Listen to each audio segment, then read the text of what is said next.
sorry, Mr. Crutchfield, can you point out to me specifically the question? Is this on page 13? On page 13. Yes. Right. Okay. So on page 13, these are basically authorizations that the town meeting is being asked to make that are funded by external projects. They don't affect the tax rate or directly the non-exempt financial plan. But this authorizes is a sort of an endorsement by the town meeting that the town can go ahead and undertake these projects. In the case of the water and sewer, the funding is from the water and sewer system.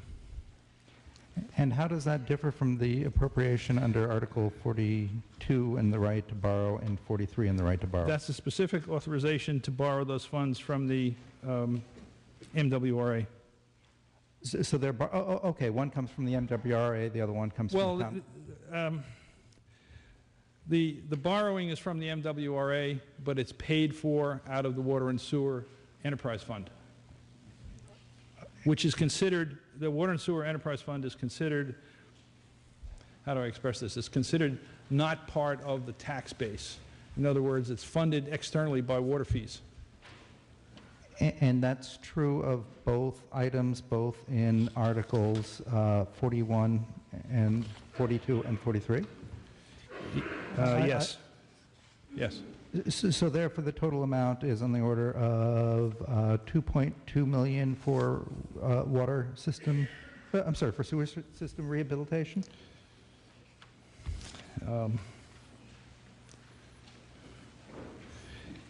850.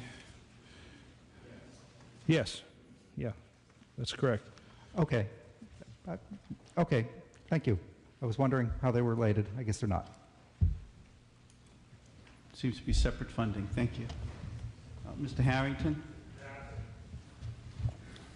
Mr. Jamieson?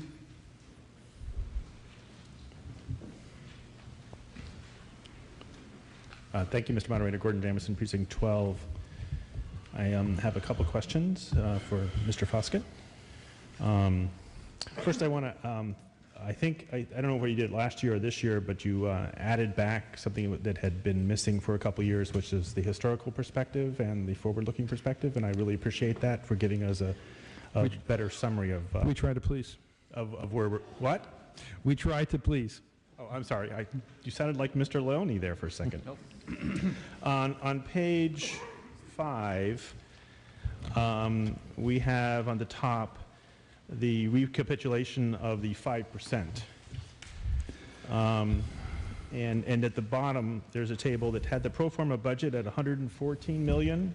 Is that, I'm confused because the Finance Committee last page, or next to last page, has a total revenue of 124. Yes. So how did we get to 114? That's a good point. The Finance Committee budget includes all exempt and non-exempt funds that we have to vote.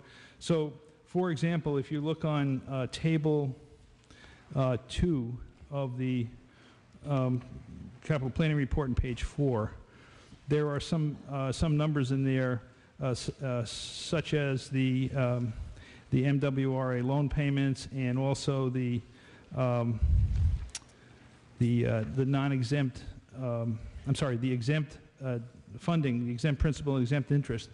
Those are part of our total town budget, and on which we pay taxes, but they are not part of the non-exempt budget. And the charts that you're referring to on the tables 3 and 4 on page 5 are only the non-exempt budget. In other words, the budget that is subject to Proposition 2.5. Okay, so you back out the exempt. You back out the exempt anything that's exempt or enterprise funds, that sort of thing. Okay. My next point is, we've discussed this before in front of the meeting.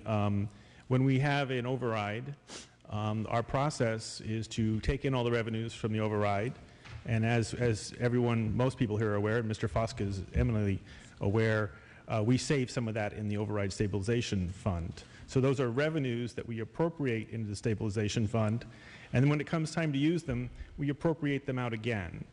So I've expressed my concern again, and I'm asking again whether now that we're in that phase again where we're putting money away, are those funds being counted now as revenue, or will they be counted when we actually reappropriate them out of the stabilization fund and use them in the future, or both times? They're being counted as they come out of the stabilization fund, Okay, I believe. So the pro forma budget should have also backed out any appropriations into the stabilization fund. I can't be 100% positive. Well, if not this year, maybe we can check that for next year. Okay. We heard a report from the town manager from the DOR regarding their concern about offsets, and at the top of page, I believe, 5, we have quite a number of offsets there, totaling over $1 million when we come up to the 5% calculation. I have discussed previously in front of this meeting the Odison. That's because we paid for that out of regular tax dollars versus tax dollars from a debt exclusion like we do for most of the schools. I note that rather than being put in the DPW budget, that the road reconstruction work has been placed as an offset here and in the capital plan. I have a question about that. Is the intention to continue that only for 3 to 5 years? So when the plan ends, does that back out, or is that something in there for perpetuity? Well, I'm not sure how we'll deal with it after 5 years. Maybe I won't even be here after 5 years. I don't know. But we all hope you will be, Mr. Foster. thank you. Basically, when the override campaign was underway last year, the town committed that if the override was voted, and I'm using loosely the term town here, that $400,000 of the override funds would be spent on roadways. Right. So what we've done is we've increased the capital budget for the public works department by that $400,000, and we've offset essentially it also increases the 5% limit by that $400,000 because that money is flowing specifically from the override into the public works department capital expenditures. Okay. So for those of you who haven't added up the numbers, in the capital plan, there's $1.25 billion in roadway reconstruction funds now. I'll have a question for the Director of DPW regarding highway allocations when we get to that budget. So the next question is, we voted or revoted the antenna funds and allocation to the Parks Department, to recreation and park rehabilitation. And when I first joined the meeting, there were several forward-looking capital plan budgets that had, I would say, substantially more funds being spent on park rehabilitation, including the park upon which I am a direct abutter, Robbins Farm Park, the second phase of that. And so I'm concerned that if you look at the capital plan, there is only a marginal amount being spent on park rehabilitation compared to those past pro forma looking forward proposals. So I understand that we're under this part of the budget is under a lot of stress because of the heavy-duty building issues that we have to address appropriately. But I'm concerned that the park rehabilitation is going to be unfortunately, potentially limited only by the funds available from the antenna fund. Is that the intent of the capital planning committee, or it's not only not the intent, but it's not true. Okay. If you look at the recreation department in the capital budget, at the bottom of page 3 of 5 in Exhibit 2, you will see that over the 5 years,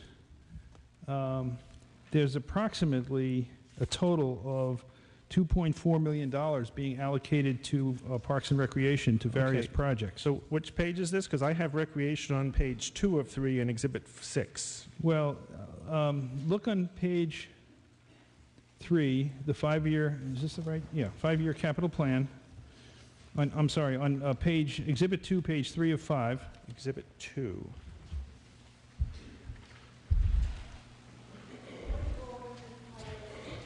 Yes, madam.